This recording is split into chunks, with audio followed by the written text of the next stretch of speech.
Vídeo 3, módulo 3. Antes de falar dos gêneros, só quero abrir um parênteses aqui para complementar o vídeo anterior. Eu havia esquecido de frisar a necessidade de vocês lerem o pequeno texto Linguagem Rural. Ele tem tudo a ver com o universo de vocês, pensando na relação da linguagem e esse meio rural. Lembrando que a variação linguística existe, ela está presente nos nossos usos, na linguagem de forma geral. E vocês, como futuros profissionais agrônomos, têm que encarar isso de uma forma mais sensível possível. Por quê? Vocês vão lidar com pessoas que vão ter condições sociais diferentes, condições linguísticas diferentes, e vocês precisam se adequar a esse falante. Não é esse falante que vai se adequar a vocês. É vocês, enquanto conhecedores da dinâmica, da variação linguística, que vão tentar se adequar, principalmente quando a gente pensa aqueles falantes que não tiveram acesso à escolaridade, que moram ali na zona rural. Vocês, como técnicos, futuros profissionais, vão chegar ali, devem ter toda essa sensibilidade para lidar com esse público. Por isso é muito importante que vocês, mesmo dentro do curso de agronomia, pensem a linguagem a partir de um olhar mais sensível, de como ela está em tudo e de como ela apresenta essa diversidade, para todo mundo usar e abusar no bom sentido. E aqui nesse vídeo, agora já pensando no objetivo real dele, eu quero que vocês pensem o seguinte: quando nós pensamos na linguagem, ela é manifesta na nossa vida de todas as formas possíveis, principalmente a partir de textos. E vocês devem ter observado ao longo das vivências de vocês que nós temos uma diversidade imensa de textos. A linguística textual diz que nós só nos comunicamos por meio de textos. E à medida que nós estamos pensando essa diversidade textual, nós estamos pensando nos gêneros textuais, ou o que eu vou chamar aqui de gêneros discursivos. O que seria isso?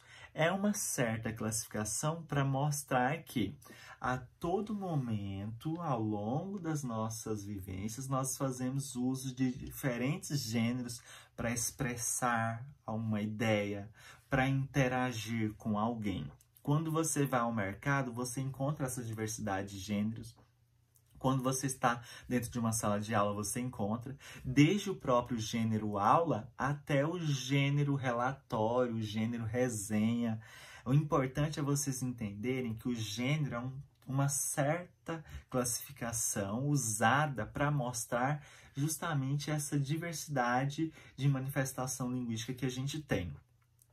Professor, se eu pensar em gênero, eu vou pensar em objetivo? Vou pensar, tá? Porque todo gênero tem um objetivo bem particular, Vamos pensar no gênero piada. Qual que é o objetivo do gênero piada? Provocar riso. Vamos pensar no gênero aula. Gente, além de pensar que esses gêneros têm um objetivo de linguagem, eu tenho que observar o seguinte, que todo gênero se compõe a partir de características próprias. Eu vou pensar que por meio desses gêneros eu tenho sujeitos interagindo, tá? Eu vou observar que os gêneros que se adequam às nossas intenções comunicativas. Se eu tenho intenção de provocar riso, eu vou recorrer a gêneros, humorísticos, a uma piada, a uma sátira, a uma paródia. Se eu tenho o objetivo de convencer, que gênero que eu vou escolher? Um artigo de opinião, uma redação dissertativa argumentativa, talvez um editorial, a depender, e por aí vai, se eu quero defender uma causa, posso recorrer também ao editorial, um protesto, uma carta aberta, vai depender. Quer dizer que a todo momento da vida de vocês estão usando gêneros textuais ou discursivos que se adequam às intenções comunicativas de vocês. Eles são totalmente dinâmicos, eles são moldáveis, Eles são influenciados, é claro, pelas tipologias textuais. Pensando nisso, eu deixei um material que fala sobre gêneros e que fala sobre tipologias. O material resumido, em 6 paginazinhas apenas, vocês vão perceber lá que nós temos os tipos textuais, descrição, narração, exposição, dissertação. Os tipos textuais eles são mais rígidos. Nós que temos que nos adequar à descrição, por exemplo, para atender aqueles objetivos dela, né? De descrever, apresentar detalhes e tudo mais.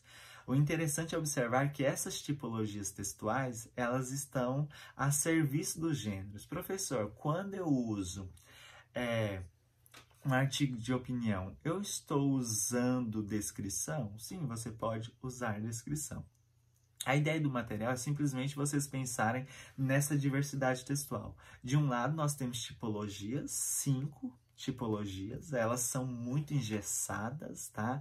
Por isso que a redação do Enem tem toda aquela caixinha, aquela coisa técnica, que se você quiser escrever uma redação, você faz o quê? Você se adequa àquelas regras ali. Se você não se adequa, você vai ser mal avaliado, não é?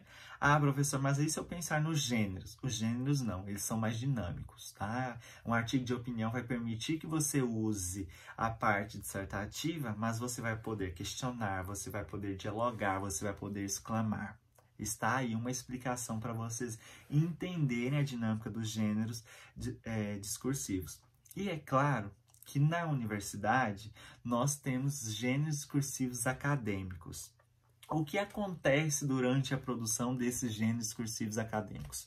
Vocês têm que fazer o uso de uma linguagem formalizada, vocês têm que pensar aí nas estratégias de produção desses gêneros, não é? Não dá para eu produzir um gênero resenha de qualquer forma. Eu tenho que pensar ali na organização, eu tenho que pensar na estrutura, eu tenho que pensar nas características, eu tenho que pensar no objetivo e eu tenho que pensar na maneira como eu estou expressando aquelas ideias. Lembrando que isso tem a ver com o que eu falei no vídeo anterior, da variação linguística, que você se adequa à situação. Se eu estou em um ambiente acadêmico, esses gêneros devem ser formalizados. Eles devem ser adequados a essa situação em que vocês estão aí. Meio acadêmico exige linguagem também acadêmica. Principalmente quando nós nos referimos a trabalhos que vão ser avaliados por professores, né? E tem toda essa lógica por trás em que vocês são avaliados. No meu caso, até retornei com as atividades lidas, né? Deixei algumas sugestões de linguagem para alguns, percebi que alguns têm certas dificuldades quando a gente fala de linguagem, em expressar algumas ideias, outros têm mais facilidade, e é algo que a gente vai aprimorando a partir do momento que nós estamos dentro de um curso superior. Você precisa se adequar, você precisa tentar aí, monitorar seus usos, e é uma forma de atender aos gêneros discursivos também. E por último, vai ter um videozinho em que eu vou explicar qual é o teor da atividade no módulo 3, que vai exigir justamente a produção de um gênero discursivo. Até o próximo vídeo.